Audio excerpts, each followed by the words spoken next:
It is loading, and we will give it a minute to load, and it looks like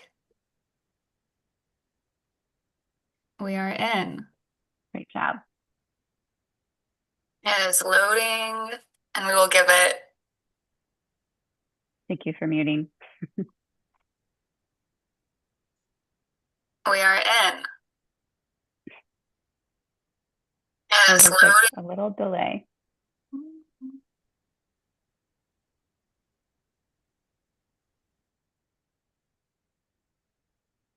Okay, I just had to fix my audio because I was getting the double.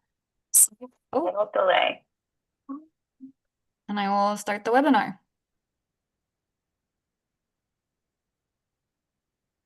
Right? Thank I you. just had to fix my audio because I was getting the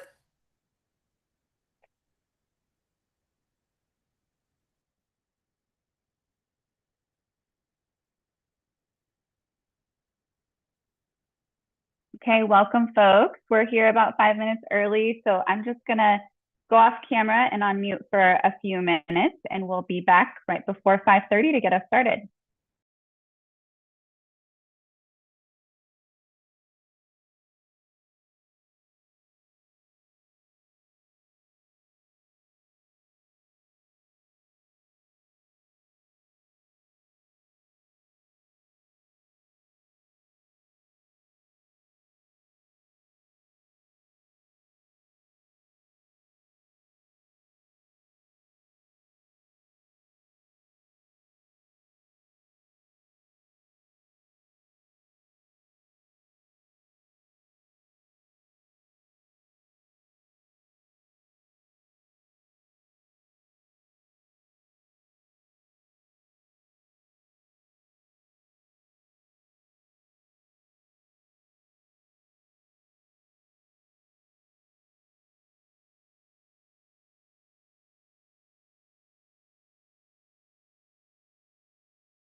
Right. Welcome. Good to see folks joining. Welcome to the space. We are going to start here in a minute or so, get us kicked off right at 5:30. Okay. Just so folks know, we are recording, and this is also being streamed on YouTube if you need to join from there or if someone you know would like to. So this can be shared later, and it's recorded for future use as well. So hopefully that is helpful. Okay, go on mute for just 1 minute and then we'll get kicked off.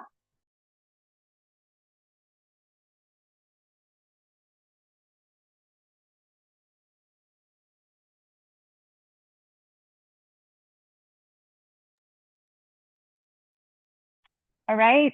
Well, hello, everyone. Nice to see so many names attending tonight. And thanks for joining us this evening. My name is Annie Kilberg-Smith with Triangle Associates, and I'll be facilitating tonight's webinar, which is hosted by Puget Sound Energy.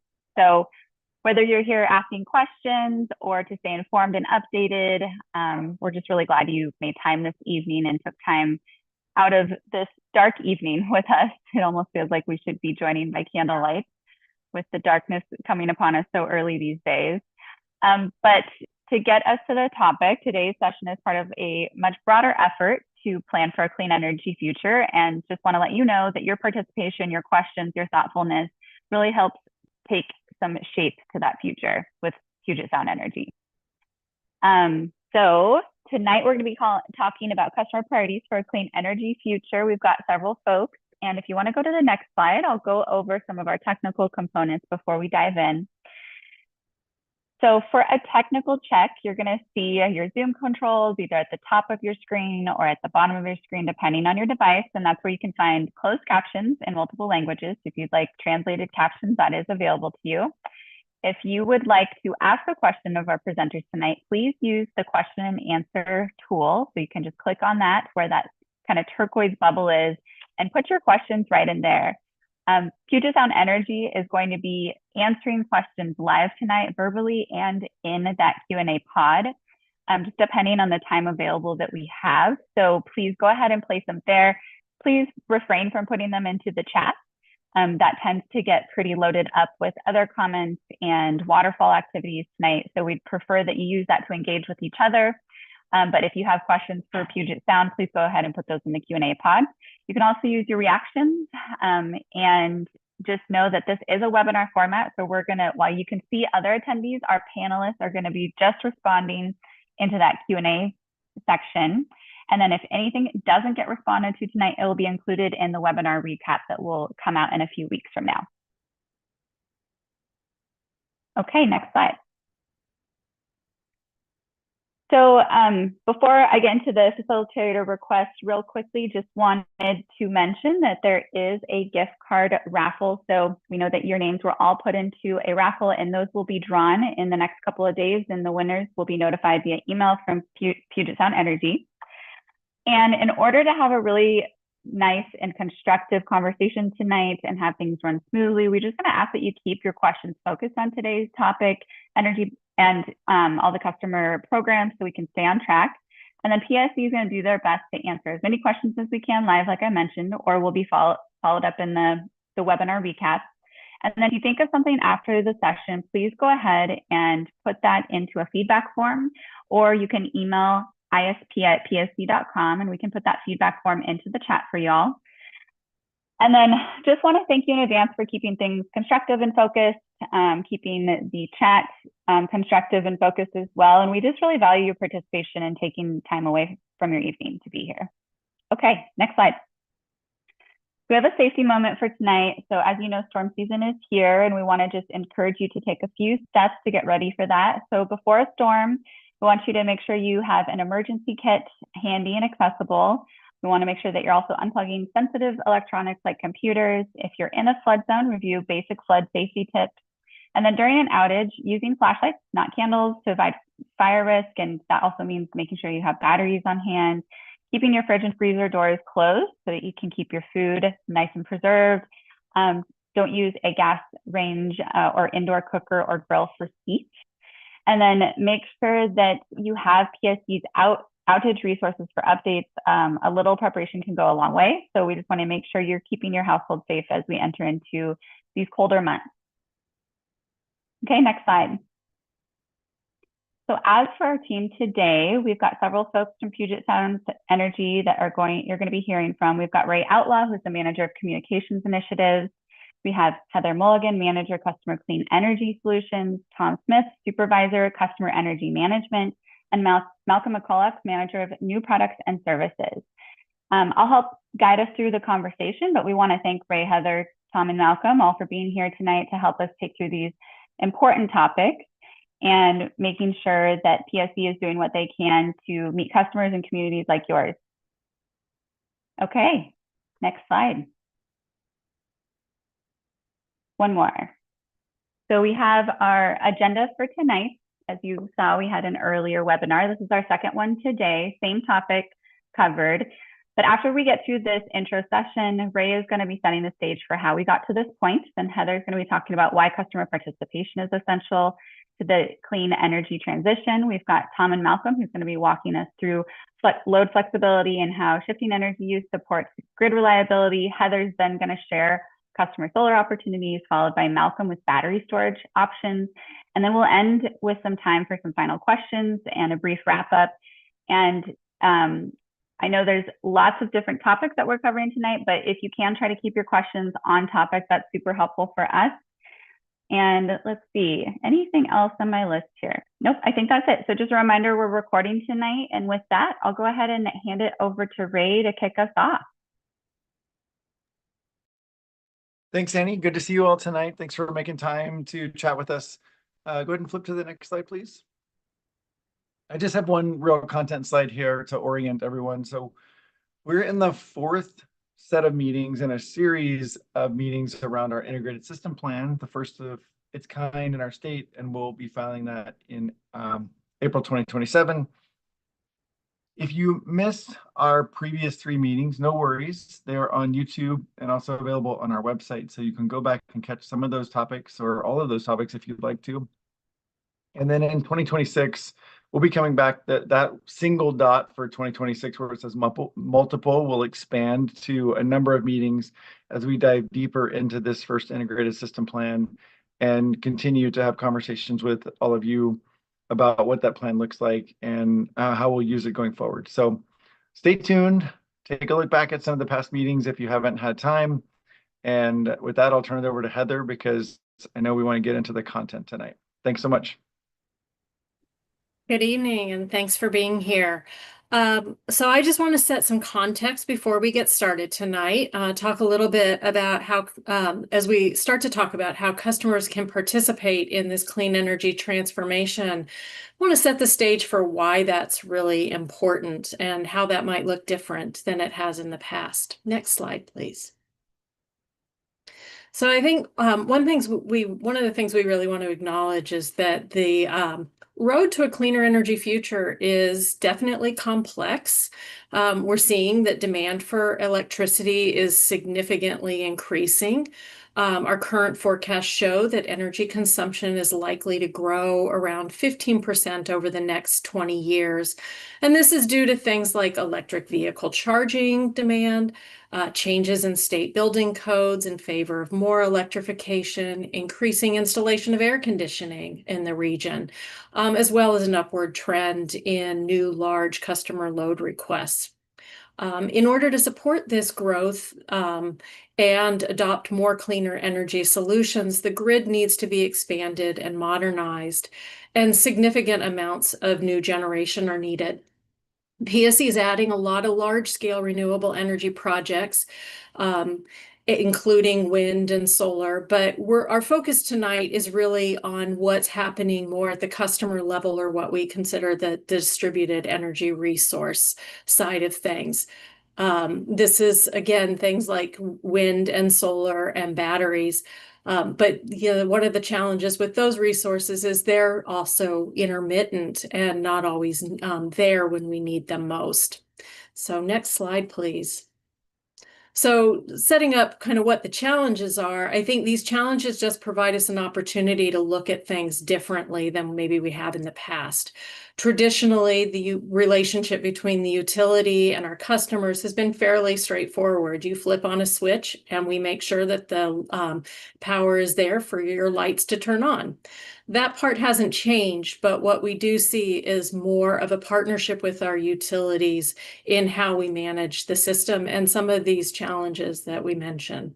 Customer-owned assets such as thermostats, residential solar, and batteries, and even electric vehicles really are helping to unlock opportunities for utilities and customers to work together and to innovate to meet rising demand.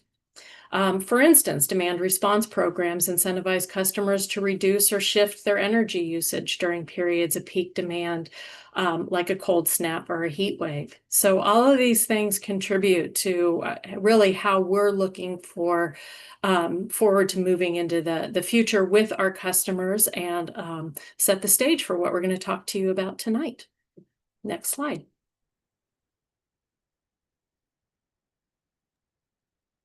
Okay, thanks, Heather.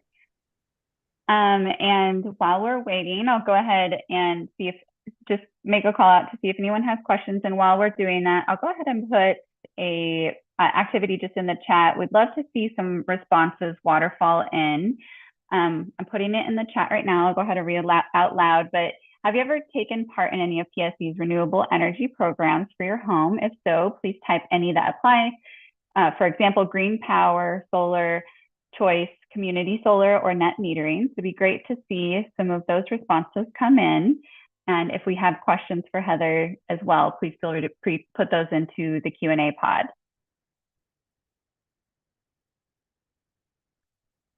Yeah.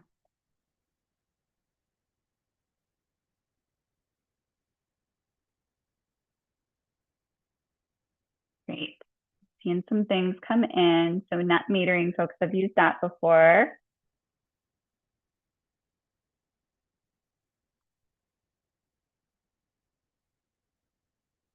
Okay. Well, good. Well, thanks for sharing those. And then, yep, some people have used the green power, net metering, flex count. Sure, it's good to know. Great. It's good to see what people are using. And then I'm just going to see if we have any answer live questions. And just so you know, once you put the questions into the Q&A pod, we'll be flagging them as answer live, or PSE is going to answer them in writing. So you'll either get a written response or we'll flag those to answer those with the presenter. I'm not seeing any right now, so I will go ahead and keep moving us along. So thanks, Heather, for getting us introduced. And now we're going to move into the load flexibility now and into the future. We've got Tom Smith and Malcolm McCulloch to take us through that section. Over to you guys. Hey, thanks. Evening, everybody. My name is Tom Smith. I'm the supervisor for PSE's demand response portfolio. That includes both our residential programs and our C&I programs. And I'm really happy to be with you this evening to talk about them. So before I get started on this, I just kind of want to prime the pump a little bit, get people thinking about their experience with PSE Flex. Has anybody in the audience heard the term Flex? Had a neighbor or a family member say, I got a PSE Flex event notification, anything like that? And you've gone, what is that? Pardon?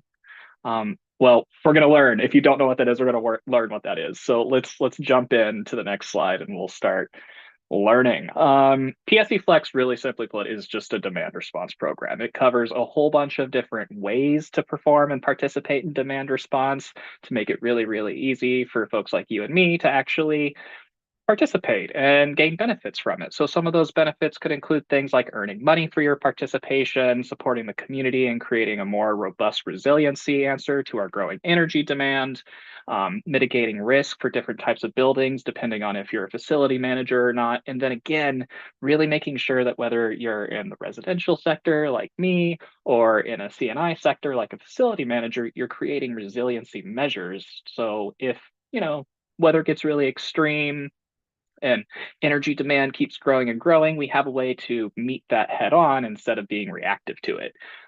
So we're going to get into how that actually works now in the next slide. Okay, so there's going to be a pop quiz and a couple of slides on this, so I hope everybody's ready. Really, really simply put, demand response is a thing that when energy demand grows beyond available electric supply, we introduce some levers and measures to reduce that electricity demand. For example, we'll send a demand response event to a thermostat. The thermostat will use less energy during that really specific period of time. That reduces overall system demand. That makes it easier and more resilient to make sure all the energy gets everywhere it needs to be, when it needs to be there, keeps the lights on, keeps people happy, warm, cozy during winter peaking periods, and that's a good thing. I want to kind of talk about when this is actually going to happen in your life, though, if we can go to the next slide here. Not often. Now, this can vary a little bit depending on the type of program you're in, what device you have enrolled, all that good stuff. Demand response events happen in the summer and winter. So in the summer, they're going to happen from May to September, and in the winter, they're going to happen from November to March. Now, these could be as little as 15 events per season if it's a thermostat, to 50 events per season if it's a battery, but it really matters what type of device you've actually enrolled in the programs. That will kind of dictate your experience in terms of volume of events. Now, we always try to avoid major holidays and weekends. We'll pretty much almost never call one unless there's like a major grid event, like way back when we all remember that Martin Luther King Jr. weekend event from a few years ago. Notifications, so if you want to know when these events are happening, so you can either participate more or maybe plan around the event.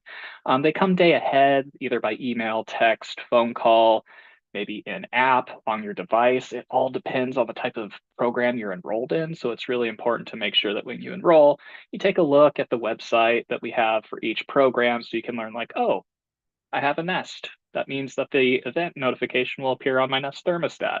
That way you can just be informed and prepared and never surprised. Yeah, so in the next slide, we're going to get into that pop quiz I threatened. So a couple of slides ago, I talked about why we do a demand response event, right? Rising electricity demand during peaking periods when everybody's using the most amount of energy all at the same time. And then I talked about a demand response event.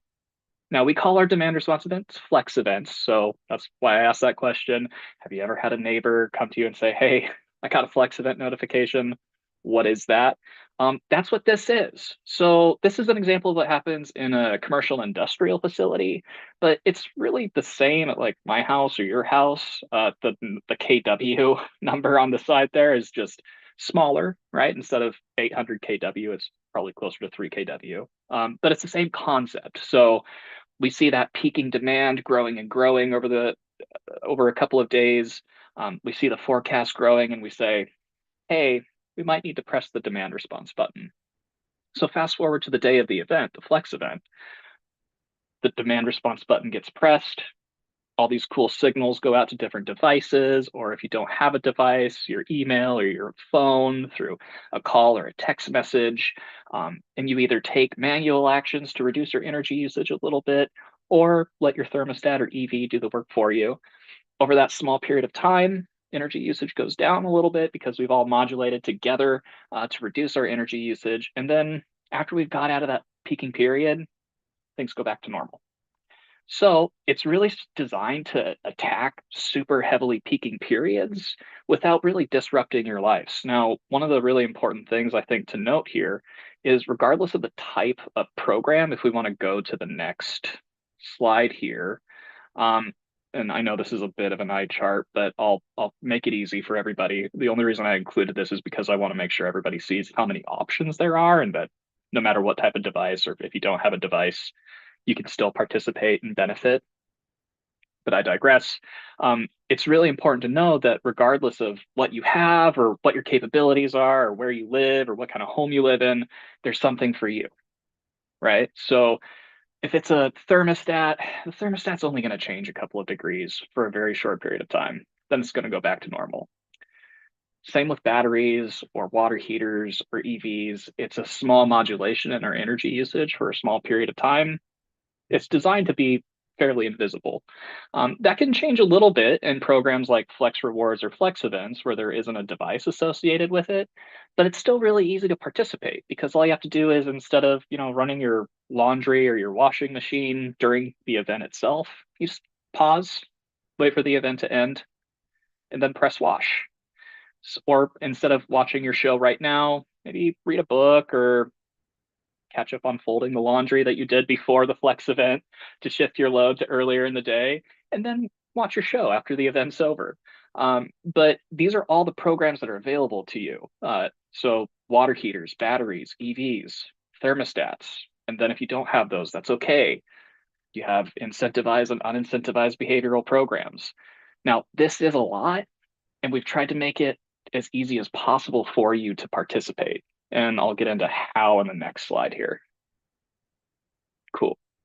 So we've tried to make this super easy. You could, if you want, go to the pse.com/flex, insert program name here. So Flex Rewards, Smart, EV, etc. Click on the links, go through the enrollment process, or you could just go into your My PSE account, click on the blue tile that says Flex Saver, and it automatically loads you into your validated account experience, lets you select what devices you want to enroll with, or if you don't have those devices, if you want to enroll in a behavioral program, it makes it super, super easy. I was able to enroll in our Flex Rewards program in about 50 seconds because it just knew all my information because it was validated in the PSE.com space. I didn't really have to think about it. I just set my communication preferences and went on my own merry way. Waited for event signals, responded to them, got paid. It was pretty cool. And it can be like that for anybody here, regardless of if it's a thermostat or EV. We've really consolidated the entire enrollment experience for you to make it as easy as possible. So I'd really encourage you, if you have an electric vehicle or an EV charger or a smart thermostat, you should really check out pse.com/flex, or just go right into your pse.com account and click on Flex Saver. I guarantee there's a way for you to participate and earn money for doing so and make a bigger difference by contributing to the resiliency of your community around you. And that's a pretty cool thing. I'd like to talk a little bit about commercial and industrial programs because I want to make sure everybody knows what we're up to. So a little more straightforward, right? You see 3 programs here. We have 3 separate options here. We have the Peak program, which you'll get about 6 to 10 events annually. Then you have the Emergency program.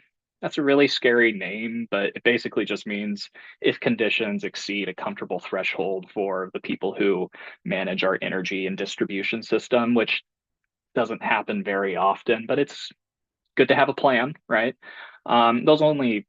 We only dispatch those maybe once or twice a year, typically just to test. And then we have an option where you can enroll in both the peak demand and the emergency program to maximize your savings, maximize your earnings, and make sure that regardless of the type of grid condition, you still have an option to participate and provide benefit to the community and to yourself. Maybe increase your revenue a little bit, maybe add some efficiencies to your operations. It's a pretty cool deal. Now, finally, in this last slide before I hand it off to Malcolm to talk about time of use rates, I want to talk about what all this means at the end of the day. So we launched PSE Flex in August of 2023, and this is where we're at now.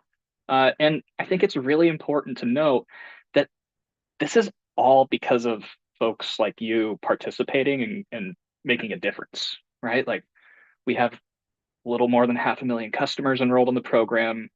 We have almost 108 megawatts of capacity, which equals out to about 65,000 homes, which means when we press the demand response button, if everybody responds, we can power about 65,000 homes for a couple of hours. That's incredible.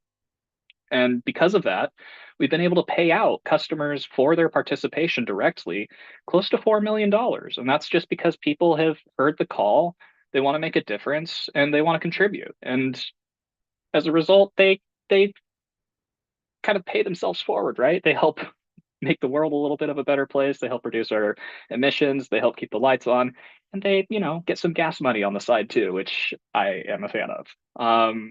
and that's pretty much what's going on with PSE Flex right now in demand response. Appreciate everybody listening, and I think I'm gonna pass it on to Malcolm now. Thanks, thanks, Tom. And if you don't mind, I just had one question that came in the chat came into the Q&A pod for you. So from Betty, if you have solar, does Flex really make sense? Oh, well, yeah, because there's a little bit of a gap between when solar is at maximum production and when you might see peaking energy usage, right? So, especially in the winter, right now, like a peaking event might happen super, super early, or not super early, but early in the morning or late at night when the sun isn't up, right? So if you only have solar, you're covered for the middle of the day. But it got dark around 4 o'clock here today, right? Which is painful to admit, but true. And people are going to start using energy to start warming their homes up again. And unless we had a renewable source to kind of backfill for that peaking energy consumption during cold winter nights, then yeah, I would say we do need demand response if you're on solar as well. Thanks, Tom. Great. Great. Thank you, Tom.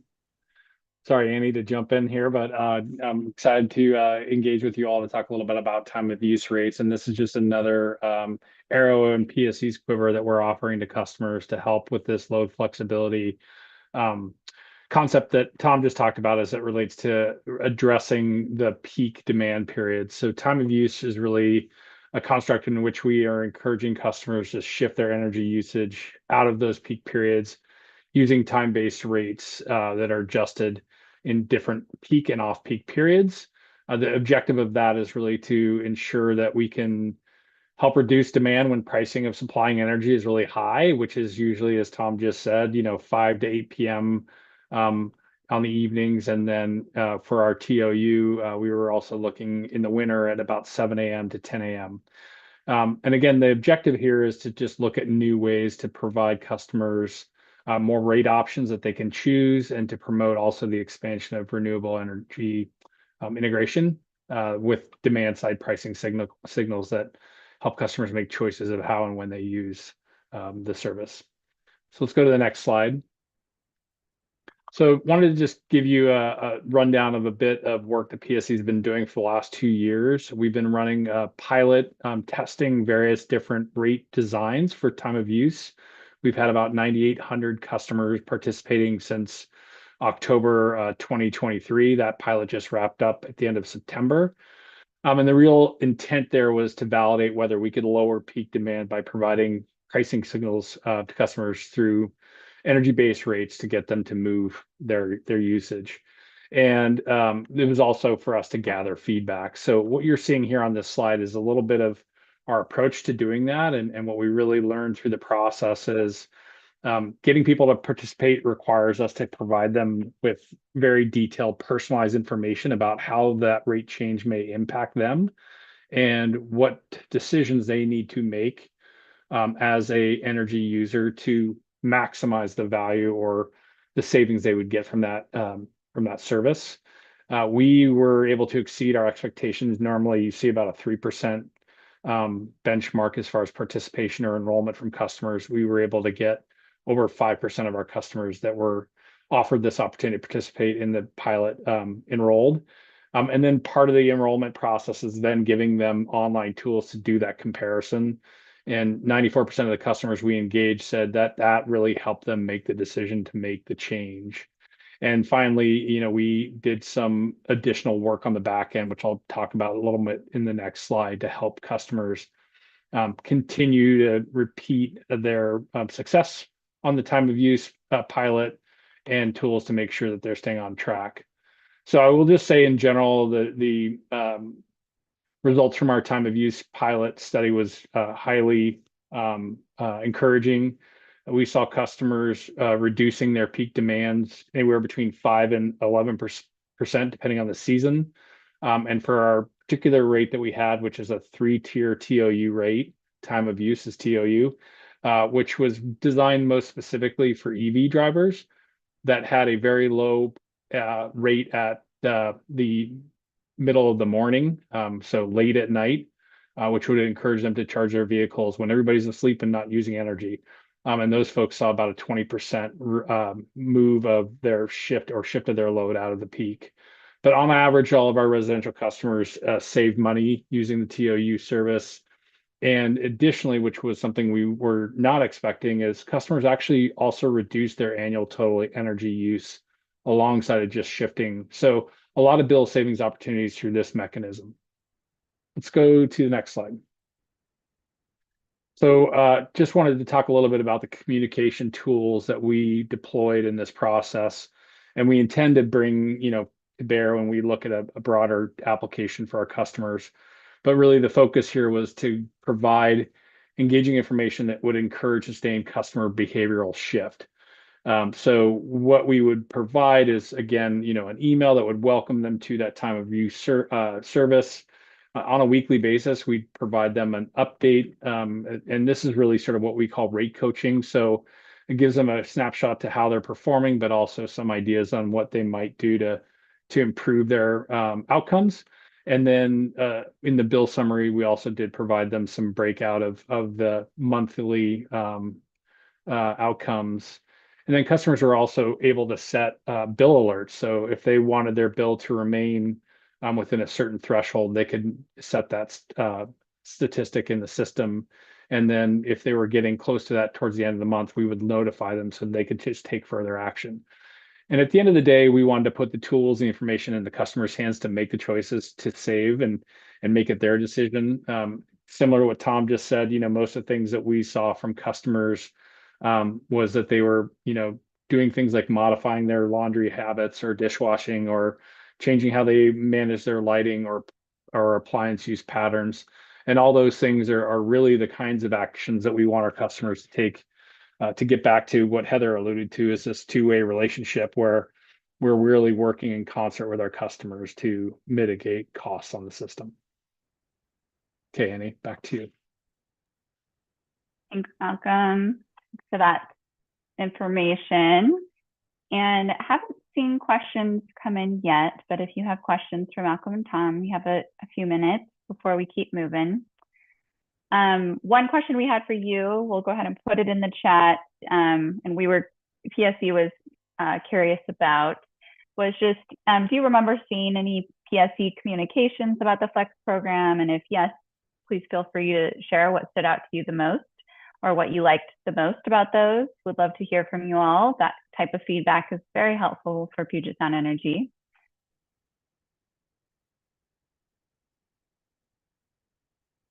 Okay.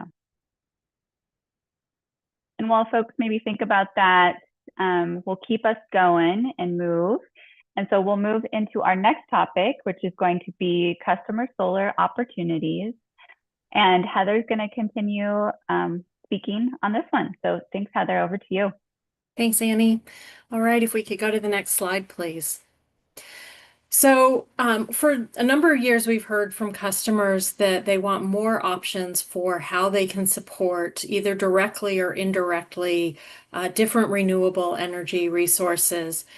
So we've tried to expand on our products and services to make that possible. And we've really landed in these three categories that you see here.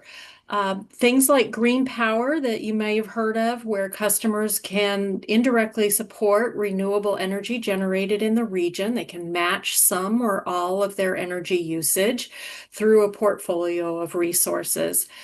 Then there's the replace option, and that's where a program like Community Solar falls. And I'll talk more about what Community Solar looks like. But these are products where customers are basically replacing a portion of their energy with the energy generated from a specific renewable resource that is generating energy somewhere other than that customer's premises. And then finally, there's the generate category. And these are products and services that help our customers to generate their own renewable energy. And this can include things like net metering, which I know some of you said in the comments you are already engaged with. So that's great. Tonight, I'm going to focus really on the replace and the generate categories here, primarily on community solar and then on ways that customers can generate their own energy and how we're supporting that. So next slide, please. So starting with community solar, this is a product that, again, is designed for customers who may not be able to generate their own energy or may not want to. Maybe they live in a home that has a lot of tree shading, and so they can't really install solar and have it make sense, or the upfront cost is too much, or they live in a multifamily complex, and therefore, don't really have a situation that allows them to. In those situations, customers can elect to subscribe to shares from a local community solar project and receive credits on their bill for the energy produced from their shares at that project site. So generally it's $20 per share to participate, and a share is what we call 1.46 kilowatts of solar, and then that solar will generate enough energy to offset about 1/10 of the average residential customer's electric usage in Western Washington. And then, of course, customers can elect to enroll in more than one share. So next slide, please. We also set aside a percentage of our community solar programs to serve our income qualified customers. In this case, those customers who qualify can participate at no cost to them, basically. They're free shares, and they can enroll in up to 2 shares, and those customers will receive up to $240 per year in bill credits from the generation of their share. To qualify, a customer must have a household average annual income that is at or below 200% of the federal poverty level, or below 80% of county median income. So just to provide some context of what that means for a 4-person household in King County, they would qualify if their income is at or less than $121,000 a year. And we do have a tool on our website that allows customers to go in and calculate whether or not they would qualify for the income eligible shares. That'll make it a little easier. And then if they do, they can attest to that fact and sign up. I don't believe we currently have any shares available, but we have some projects coming online soon that will make that possible. And if customers are interested in enrolling, they can add their name to an interest list, and we will contact them as soon as shares are available. And if you go to the next slide, please. These are the places that our projects currently exist. So we have 8 projects currently in operation under the Community Solar Program, everything from Bellingham down to Olympia, and 3 projects out in Ellensburg. And then we have 3 projects that are also in active development right now. So as I said, if you add your name to that interest list, we'll be in contact soon as these projects come online and we have shares available. And then we have other projects that are also in early discussion. So our plan is to continue to build out this product, for both our general participants and our income eligible participants. And keep an eye out for more projects coming online in an area near you soon. Next slide, please. Next, I want to talk a little bit about the generate side of things. So we have several products now that are available for customers who want to install solar on site.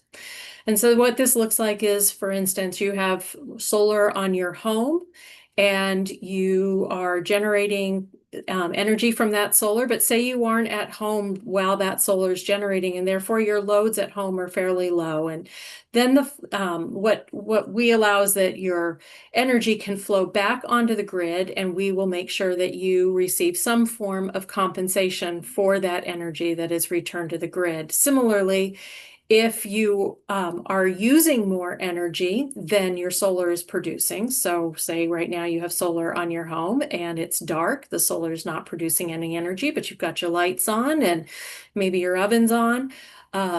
In that case, you're going to be pulling power from the grid. So it basically allows you to have solar whilst not having to be completely disconnected from the grid and having the benefits of energy when you need it and having the benefits of being compensated for energy put back onto the grid when you don't. Next slide, please. So the most common form of this, of the generation, is under the program net metering. And again, this really allows customers to have solar on their home and utilize that solar for their energy needs at home first, but then to earn credits, what we call net meter credits, for any energy they put back onto the grid. And this comes in the form of a kilowatt hour credit. So a customer that is, for instance, generating a lot of solar energy in the summer months where our days are long and the sun is shining and maybe their energy usage is not as high, those customers can earn kilowatt hour credits on their bill that carry over from month to month and can be utilized to offset their usage at other times when the sun is not shining. So for instance, again, these darker months of the year where energy usage tends to be higher, but the sun isn't shining as much.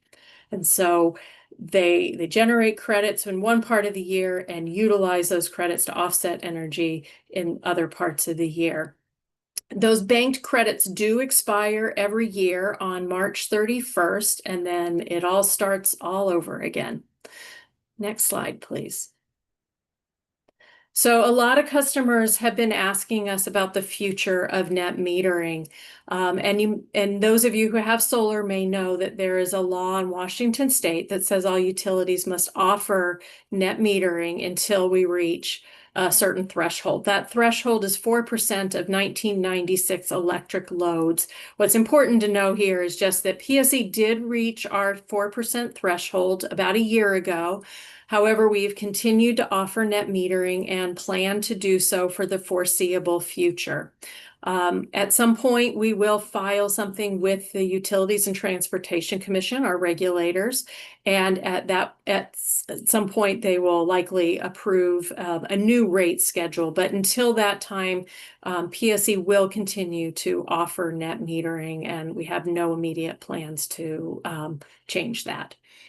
So please, keep in contact with us about this, but we're engaged in state level conversations and we'll continue to keep customers informed on any changes to net metering and how we're handling that. Next slide, please. Another product that we recently launched, actually this year, is our multi-occupant solar product. And we're really excited about this because we think that this brings solar more directly to a lot of customers who haven't had access in the past. So customers living in condominiums or apartment complexes who have solar on the roof now can receive financial benefits from that solar. So if a property owner decides to install solar on a complex like the one you see pictured here, they can actually elect to share those financial benefits with their tenants directly on their bill.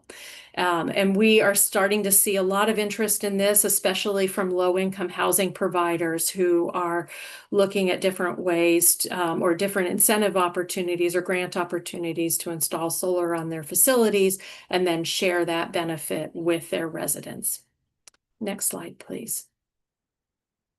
And then finally, we also have an option for our commercial customers who are installing larger projects on their rooftop. So say you have an industrial rooftop, they're putting solar on that rooftop and they can first offset their own usage, and then any additional energy produced, again, goes back onto the grid, and they receive actually a financial credit. Whereas net metering is a kilowatt hour credit on their bill, solar energy credit comes in the form of a dollar credit on their bill, and that is valued at 6.76 cents per kilowatt hour of generation. And next slide, please.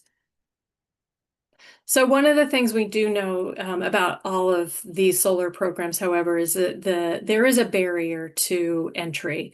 It can be very difficult to come up with the upfront payment for a solar system. And we want to think about how we can incentivize or make those benefits available to more of our customers who might not otherwise be able to afford to engage with solar.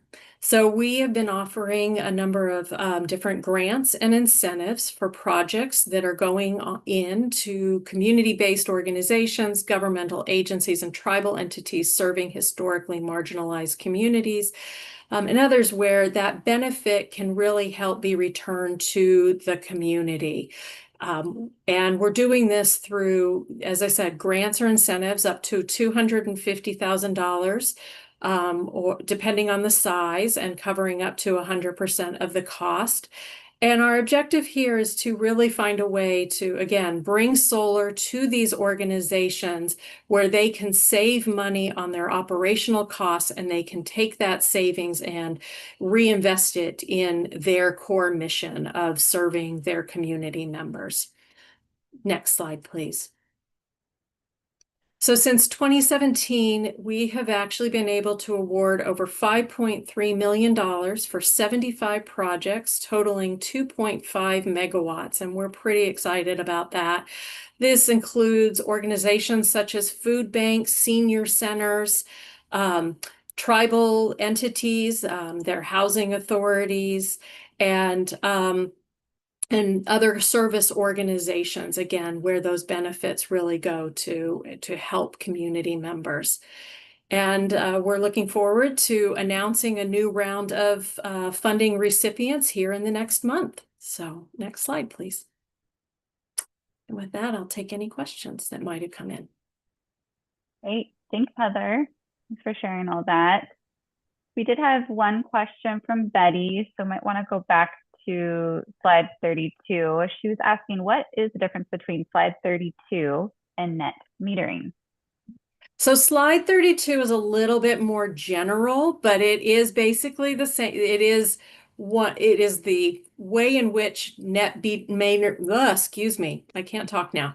It is the way in which net metering benefits are passed back to customers. So it's net metering falls under this, but so does solar energy credit, for example. So they all fall under this customer-owned solar generation framework of energy flowing both ways through the meter, being measured, and customers being compensated. But as I said, with net metering, customers are compensated through a kilowatt hour credit, and through the other options, they are credited through a monetary credit on their bill that is valued at something less than the kilowatt hour value that you receive through net metering. Thanks, Heather. Okay. Well, and to take us through the last main topic, we have Malcolm to discuss battery storage opportunities. You can go to the next slide. Perfect. And Malcolm, over to you. Great. Thank you, Annie. Let's go to the next slide. Thank you all. And again, just to cap us off today, I get to talk about battery energy storage, which we refer to as BESS. And really, battery energy storage systems are key to energy resiliency and flexibility. The way we really think about it is that it allows customers flexibility from the fact that they can store energy, use it during outages, or support the grid during peak demand. So there's a lot of different use cases. And we'll talk a little bit about how we're approaching that from both the residential and non-residential perspective in the following slides. So let's go ahead. So PSE did deploy a residential battery program this year called Flex Batteries. And this is an opportunity where customers who are putting storage on at their own facility have the chance to earn up to $1,000 per battery for enrolling that in our PSE Flex program, very much akin to what we heard from Tom. And when PSE has need, we would call on those customers, and by participating in those flex events, they can earn additional performance incentives based on the energy discharge from their battery to offset their home. Again, this will help us reduce the demand on PSE system at large, which then ultimately helps us reduce our cost to customers. And this is a great way for folks who have this system that they're looking at to use for backup power to turn it into a revenue generating asset. So let's go to the next slide where we're going to talk about non-residential storage.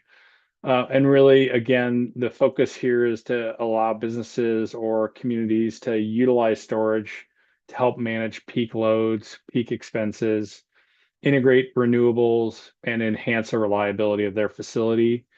We've really been focused in the last number of years on piloting and testing these applications. Early 2019, we deployed a commercial sized battery at our own service center in Paulsbo, really to help us understand how that system could help reduce demand costs and to really simulate the load needs of a commercial customer. In 2023, we were able to go further and install a microgrid in a residential neighborhood on Sandwich Island. And this is a system that is, and that's what's pictured right there in the middle, a system that is backed up by a small solar array that is interconnected to the fire station and 3 homes on the same circuit that also produce solar. And so what this allows us to do is test the instance where if there's an outage on that system, those 4 properties are islanded. And we had many instances in the last couple of years where they were able to ride out an outage more than 24 hours without even noticing that there was a problem.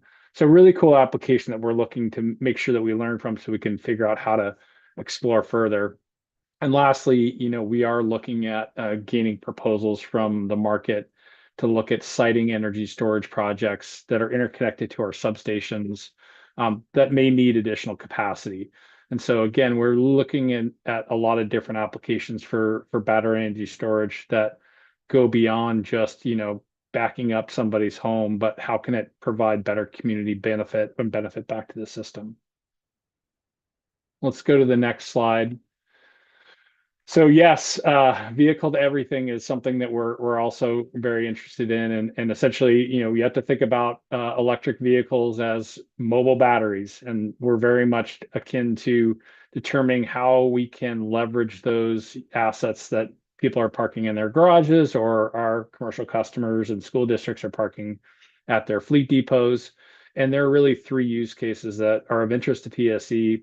And that is vehicle to grid, which means that we can access the capacity on the battery of that vehicle and feed it back to the grid, and also vehicle to building or vehicle to home. And this is a construct where the vehicle actually provides the energy back to the facility, and so acts very much like a stationary battery, but given the capacity, usually can be 5 to 15 times larger than what a normal storage system is at a residential home. So great opportunity. If we go to the next slide, I want to just talk about some ways in which we're demonstrating how this can come to fruition in the future. And really it's focused on 3 distinct demonstration projects.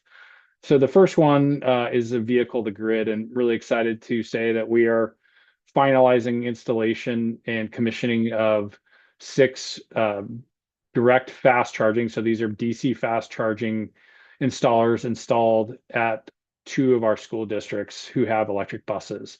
And the objective here is that we're going to be able to test various use cases in which we can leverage those school buses, and the community can provide them back to the grid and to their community for a resource. And they're a great use case because school buses, have very limited duty cycles. They run in the morning and they run in the afternoon, but a lot of times they're sitting domiciled at a depot. And in the summer, they don't go use very often. So we think it's a great opportunity for us to access that latent capacity and utilize it to help the system. We're also testing vehicle to home applications. And so this year we are installing 3 home vehicle to home chargers to understand how we can leverage the vehicle to arbitrage, which means use the battery to address time of use rates, but also to back up the home. And next year, we're going to have 3 more of those sites that we'll be installing in addition to 2 vehicle to building sites. So this is where we have a compatible fleet vehicle in a commercial building. Somebody brought up on our earlier call this morning the use case of a police station or a fire station that might have electric vehicles and how that vehicle might be able to provide power back to that facility in case of an emergency. So certainly something we're going to be exploring. But the focus here is for us to really get our I would say demonstration chops down as it relates to technical requirements, making sure we understand the types of vehicles and chargers that can interact with our virtual power plant. That's the infrastructure that we use to send dispatch signals. Make sure the interconnection protocol is standardized. So that's making sure essentially for us that it's safe, because that system can flow energy back to the grid. And so we want to make sure it's safe for our customers and for our crews. And then also understand better the dispatch options, customer preferences, compensation frameworks. A lot of really exciting things to come here, but we do see this as a great opportunity for expansion in the future. So that's the wrap for me, Annie. Thanks, Malcolm. I do have one question from Betty here. So how can an EV owner ensure they have power in their car when they need it if PSE is drawing power from the batteries? Yeah, so that's a fantastic question. And one of the things that we're really working to learn in this demonstration, essentially, we have the ability to set parameters where there is what we call minimum stated charge. So working with customers to understand, like, what is the threshold where you are going to want to have that battery available? Maybe it's 30% is remaining that gives you 75 miles, whatever that construct is. But that is something that we're certainly sensitive to, and knowing that we'll need to set that in a way that is most advantageous for customers. Thanks, Malcolm. Great. Well, that gets us through most of our, there you go, thank you, most of our presentations for the evening. We will move into wrap up after this. So if you do have any final questions, please go ahead and put them into the Q&A. In the meantime, I'm also going to pop something into the chat just since we have a few minutes, and we'd love to pick your brains while we have you. Is Puget Sound Energy was wanting to ask, as we think about future planning of customer programs, are we missing anything that you think we should be considering? And we meaning PSE, Puget Sound Energy. Maybe you have experience with another utility or region, and if so, please go ahead and share your ideas in the chat.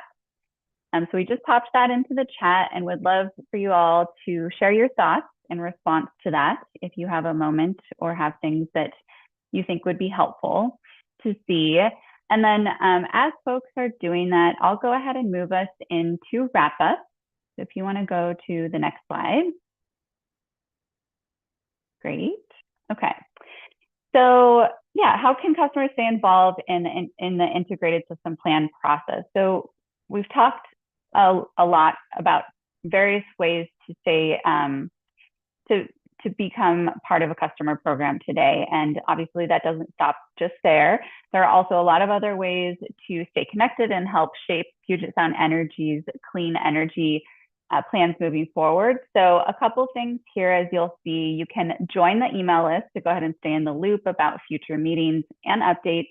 You can also just visit the Integrated System Plan website to explore more about this process. You can definitely, and we more than welcome you to join and participate in future webinars or observe the Resource Planning Advisory Group meetings, which meet pretty regularly, almost monthly. And then most importantly, just wanting to encourage you all to keep sharing your ideas, questions, and feedback. Okay. And then if you can go to the next slide. If you think of something later that you want to follow up on, here's how to reach Puget Sound Energy. So you can email folks at isp@pse.com. You can use the feedback form to submit any feedback that you'd like to, or you can leave a voicemail at the number listed up on the screen starting in 425. And we put all this information right in the chat. So thank you, Emily. And I see people have responded a little bit to our questions. So very helpful to see that. And I know PSE will take that into consideration. Annie? Yes. I don't want to interrupt you, but there was one question that we wanted to address. Sure. There was a question that came in regarding just the fact that there are certain counties putting moratoriums in on batteries, and whether PSE is doing anything to try to educate different counties and groups about the safety of batteries. And so I just wanted to address that and say, yes, we don't have any specific information that I can share right now, but or materials, but we are working very closely with different elected officials and county agencies to help them understand more about the safety aspects of batteries. We have actually a demonstration project that we've been taking some of our elected officials and others out to visit and learn more about how it's operating and the safety mechanisms that have been put in place to address any concerns. And that's been very successful so far. So Great. Just Great. wanted to address that question. Yeah, thanks for jumping in, Heather. I didn't see that one pop up. Great. Okay, well, thank you all so much for putting your responses into the chat. We want to just thank you again for being a part of tonight's session. You're going to receive a follow-up email with materials and the responses to any questions that we didn't get to, and we really hope to see you at a future public webinar. And one last plug, we do have a end of meeting poll that will pop up when you exit the webinar tonight. We would love to see your responses to those questions, as it helps inform how we hold these meetings in the future. All right, thanks everyone. Have a great night.